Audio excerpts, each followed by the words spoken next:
Later on, I was working in intelligence in Vietnam. I briefed General Brown about UFOs. When I was in 21st Air Force in McGuire Air Force Base, briefed General Glau about a UFO over Tehran, Iran in 1976. The two F-4s from the Iranian Air Force had taken off and tried to intercept the UFO. And when they turned on their fire control systems, they immediately went out. All the electrical systems went out. The planes had to return to base. This was particularly significant because it was also picked up on satellites. In 1978, on January 18th, I was going into the base. Every morning I did the briefing to the general staff, and I noticed that there are some lights off in the distance at the end of the runway there. And when I got into the command post, the senior master sergeant in charge said that there had been UFOs in the pattern all night. They're on radar. The tower had seen them. They gotten aircraft reports and so on. And that one had landed or crashed at Fort Dix. Fort Dix and McGuire are right together. And this is kind of like the Roswell of the East. But in any case, an alien had come off the craft and had been shot by a military policeman and apparently was wounded and was heading for McGuire. So for whatever reason, the aliens liked the Air Force better than the Army, perhaps because they're shooting at them. But in any case, our security police went out there and found him on the end of the runway dead.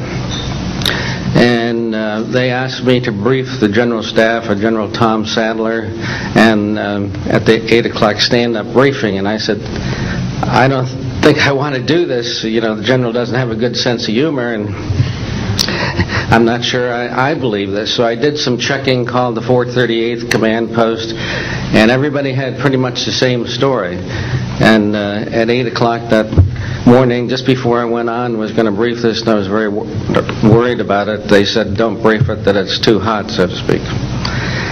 That's pretty much my story, and I'm prepared to tell the story in front of Congress, and it is the truth. Now, because of this, I've stayed interested in UFOs, and I'm the Eastern Director of the Mutual UFO Network. And between the National Reporting Center and Peter Davenport and the MUFON, we get 100 reports a week on average of people from all over the United States that see these things regularly. And if you start checking, they're out there and they're low, and people are seeing them all the time. And these are highly qualified people, all of whom essentially give us the reports by email. Thank you.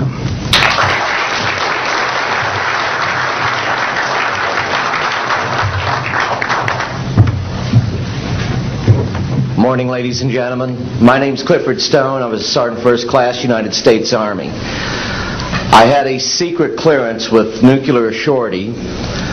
I could get the clearance that I needed to do whatever it was that was necessary for me to do at the time on special operations when I was called in on those. What I'm referring to here is that I was involved in situations where we actually did recoveries of crashed saucers, for lack of a better term, and debris thereof. There were bodies that were involved with some of these crashes, also some were alive. While we were doing all this, we were telling the American public there was nothing to it. We were telling the world there was nothing to it. I'd like to go into detail on some of the cases, about the nuts and bolts cases right here, but I will be available if you have any questions concerning my involvement in this. You can talk to Dr. Greer to arrange for me to get to talk to you. But the whole situation is, we've set back, we've told the American people that there's no such thing as UFOs.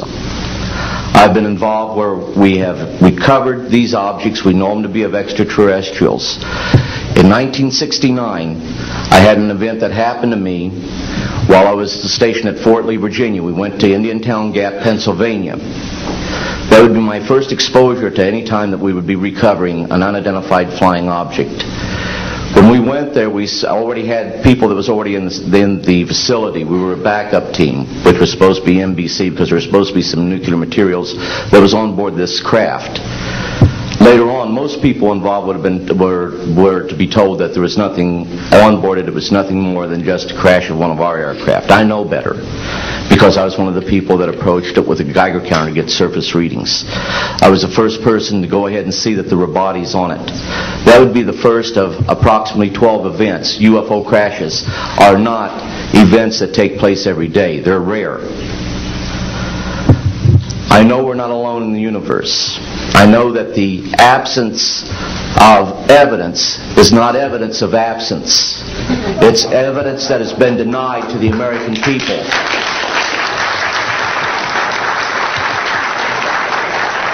I stand before you today in my almighty God, and I tell you this. If Congress calls me in and says, will you testify in detail what you know, I stand here today prepared and ready to do just that. Governments must never lie to the people for no reason.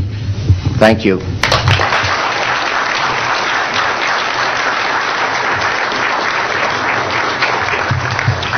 Good morning. My name is Mark McCandlish, and for the last 21 years I have worked as a conceptual artist for a variety of defense contractors. I've been involved in conceptual artwork or the production thereof for Rockwell on the X-30 program, and also on the HISTEP program. That's spelled HYSTP, means Hypersonic Testbed Program. During the course of my career, I've twice had a secret security clearance. In 1967, while my father was stationed at Westover Air Force Base, the headquarters for 8th Air Force Strategic Air Command, I witnessed and watched through a telescope a UFO which hovered over a nuclear weapons storage facility for approximately 10 minutes and then departed with an acceleration approaching a bullet leaving a rifle barrel.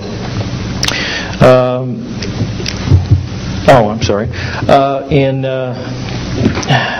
1988, in November, a college buddy of mine, an associate by the name of Brad Sorensen, informed me that he had personally witnessed 3 flying saucers at a very large hangar at Norton Air Force Base during the course of an air show that was held on Saturday, November 12, 1988.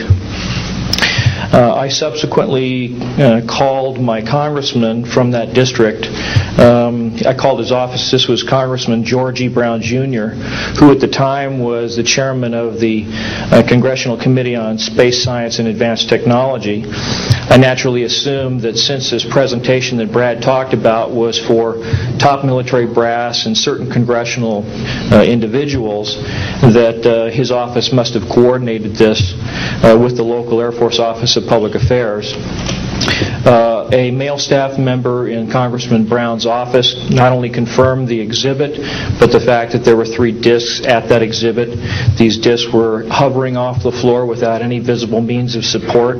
They were referred to as alien reproduction vehicles, also nicknamed the flux liner because they used high voltage electricity. Let's see. To keep things short, this is a diagram that I made based on a sketch that Brad Sorensen did for me in rough form shortly after he had his sighting, and subsequently cleaned that drawing up and made it much more accurate. And that's the drawing that Dr. Greer is holding there now. Later on, I obtained photographs that were taken in 1967 by a military pilot, Harvey Williams, flying a C-47 for the Air Force at 12,000 feet, approximately 25 miles southwest of Provo, Utah. This particular vehicle matches the so-called ARV in all proportions and respects in terms of the detail of the shape of the craft. And this was photographed, as I say, in June or July of June of 1967.